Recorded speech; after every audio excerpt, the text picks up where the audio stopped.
अस्सलाम वालेकुम guys, welcome back to my channel. क्या हाल आप सभी का। मुझे उम्मीद है कि सब खैरियत के साथ होंगे और अपनी अपनी ज़िंदगी में मेरी तरह अपने अपने कामों में बिज़ी होंगे। तो जी काफ़ी टाइम से मेरा गैस चूल्हा धीमे धीमे से जल रहा था, तो रमज़ान के पहले मैंने सोचा था कि मैं इसको ठीक करा लूँगी, लेकिन इसको खोल के बाहर ले जाके बनवाना ये मेरे लिए बहुत बड़ी प्रॉब्लम लग रही थी, क्योंकि सिलेंडर के पास इसको निकालना सबसे बड़ी प्रॉब्लम थी मेरे लिए।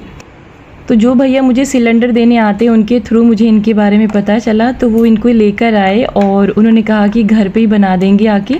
लेकिन मेरी ना वॉशिंग मशीन में एक प्रॉब्लम आ गई थी, तो उनको भी आज ही आना था, तो मैंने सोचा कि मैं इनको किसी और दिन बुला लूँगी। तो फ़िलहाल ये सेकंड डे आए थे और अभी ये घर पे ही बना रहे थे।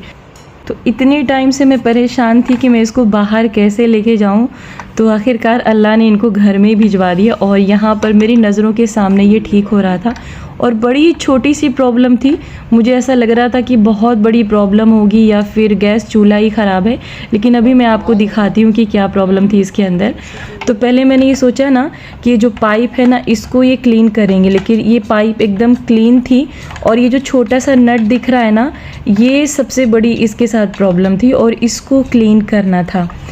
तो हम लोग क्या करते हैं ना, गैस चूल्हा दे आते हैं और फिर 2-3 दिन के बाद जाते हैं लेने, और वो लोग कैसे बनाते हैं क्या बनाते हैं पता नहीं चल पाता है। लेकिन जब मैंने यहाँ पे देखा ना, बस थोड़ी देर लगा, तकरीबन 20 से 25 मिनट में ये सारा कुछ बन गया था। ये जो छोटा सा नट है इसका जो होल है ना वो जाम हो जाता है और उसको ये क्लीन कर रहे थे। तो बस अभी आप देखिए इसको किस तरीके से क्लीन करते हैं। ये इसके अंदर इन्होंने एक छोटा सा तार डाला और इसको क्लीन कर दिया, बाकी इसमें कोई भी प्रॉब्लम नहीं थी। अच्छा, अक्सर ऐसे घरों में हो जाता है कि लोगों का गैस चूल्हा बड़ा धीरे धीरे चलने लगता है, तो लोगों को ऐसा लगता है ना कि हमारा गैस चूल्हा ही ख़राब है। तो मुझे भी यही लगता था कि मेरा चूल्हा ठीक नहीं है और इस वजह से उसमें बार बार प्रॉब्लम आ रही है। लेकिन सबसे बड़ी प्रॉब्लम यही छोटा सा नट है और उसके अंदर होल है और इसी से गैस सप्लाई होता है आपके चूल्हे तक। तो मैंने सोचा कि आप लोगों से भी शेयर करूं, और जब भी आप बनवाने जाएँ ना तो कोशिश करें कि आप अपनी नज़रों के सामने ही बनवाएं। तो बाहर इसकी बनवाई का चार्ज क्या लगेगा मुझे बिल्कुल भी आइडिया नहीं है, लेकिन यहाँ पर इन्होंने एक चूल्हे का 100 रुपीज़ लिया, यानी कि 4 चूल्हे वाला गैस था तो इन्होंने 400 रुपीज़ लिया, और अगर 2 चूल्हे वाला गैस होता तो उसमें सिर्फ 200 लगते।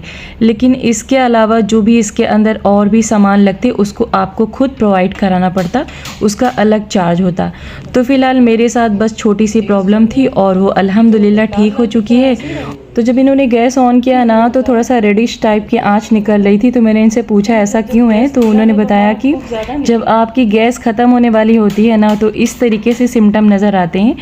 तो फ़िलहाल जी इन्होंने चेक करके देखा तो बताया कि अभी थोड़ी सी और जो है गैस है इसमें।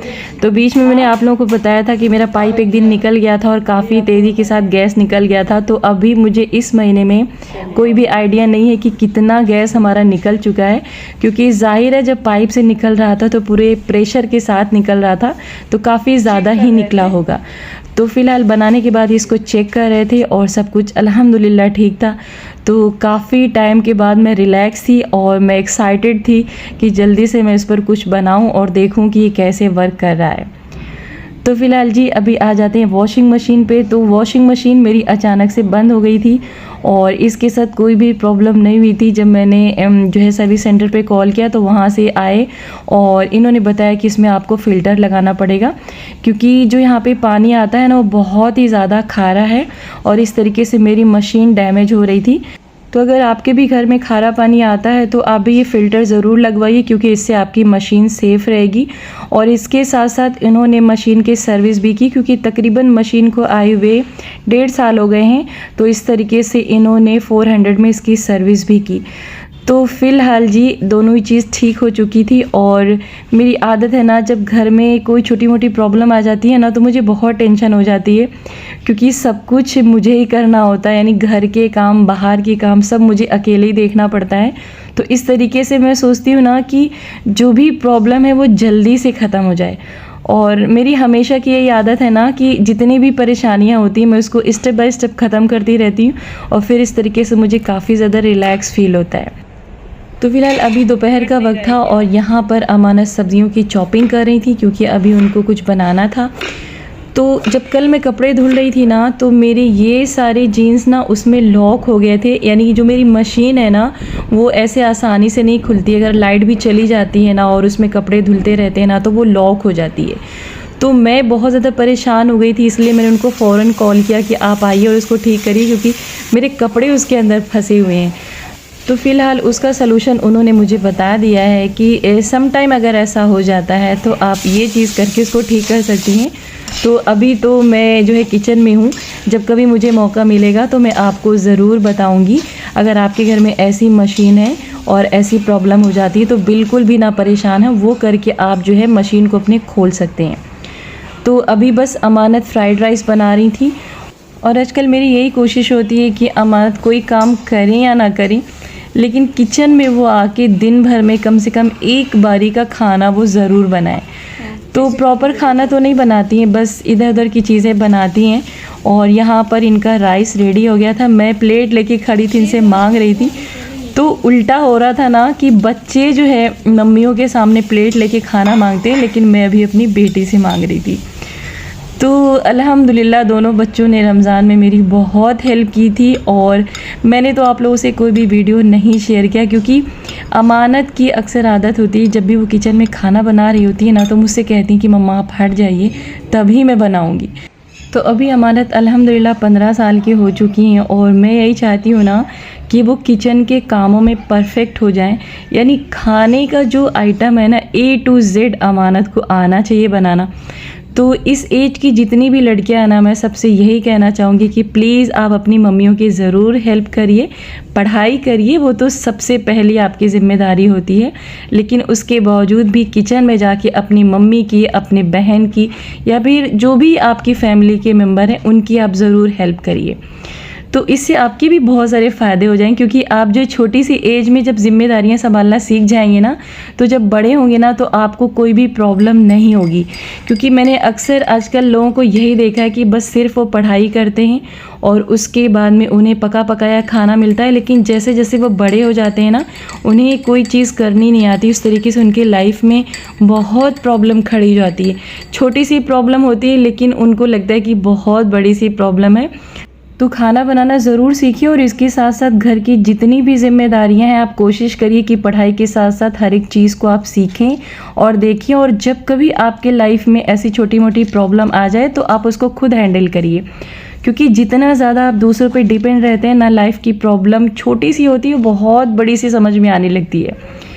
तो खैर जी, यहाँ पर रमज़ान की बहुत सारी चीज़ें बची हुई थी, जैसे खजूर, ये पापड़, और इस तरीके से मेरा जो है रूह अफ़ज़ा भी बचा हुआ था। तो मैंने सोचा कि इसको भी हम खा के रफ़ा दफ़ा करें। तो इसको ना सिर्फ मैं ही खाती थी, जब मैं इसको फ्राई करती थी तो कोई खाता ही नहीं था। और रमज़ान में तो बहुत सारी चीज़ें हो जाती हैं, थोड़ी थोड़ी सी चीज़ें जब इकट्ठा होती हैं ना तो बहुत सारी चीज़ें हो जाती हैं। तो इस तरीके से बच्चे इसको खाते नहीं थे, तो मैंने सोचा कि इसको अब ख़त्म करने का वक्त आ गया है। और रूह अफ़ज़ा मैंने 2 बॉटल लाई थी, तो सेकंड वाली बॉटल थोड़ी सी बची है, उसको भी ख़त्म करना है, क्योंकि अगर वो पड़ी रह गई तो फिर ख़राब हो जाएगी। और खजूर मुझे इस बार अच्छा नहीं मिल पाया था थोड़ा सा, तो वो भी बचा हुआ है। और इसके अंदर मैंने यहाँ पर मस्क मेलन की सीड रख ली थी और पम्पकिन की सीड रख ली थी। इस तरीके से बच्चे इसको अच्छे से खा लेंगे। तो इसको देख के ना मुझे रमज़ान की फ़ीलिंग आ रही थी, लेकिन रमज़ान की बात ही अलग होती है। और आप ऐसे आम दिनों में चाहे जितनी चीज़ें बना लें, लेकिन जो रमज़ान में आपको खाते वक्त फ़ील होता है ना, वो ऐसे नहीं फ़ील हो पाएगा।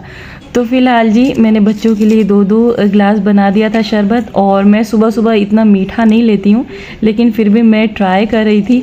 और यहाँ पर जो है मैं ये सोच रही थी ना कि सिचुएशन जैसी होती है ना, आप उस तरीके से ढल जाते हो। जब रमज़ान होता है तो आपको यही चीज़ें बहुत अच्छी लगती हैं, आपका पेट भूखा होता है, तो कोई भी चीज़ अगर आपके सामने आती है तो बहुत अच्छी लगती है। लेकिन अभी मैं इसको खा रही थी ना, तो इतना अच्छा मुझे फ़ील नहीं हो रहा था, क्योंकि रमज़ान की बात ही अलग होती है। और पता है ना, रमज़ान में शैतान भी कैद हो जाते हैं, लेकिन जैसे रमज़ान ख़त्म होता है ना तो शैतान भी छोड़ दिए जाते हैं।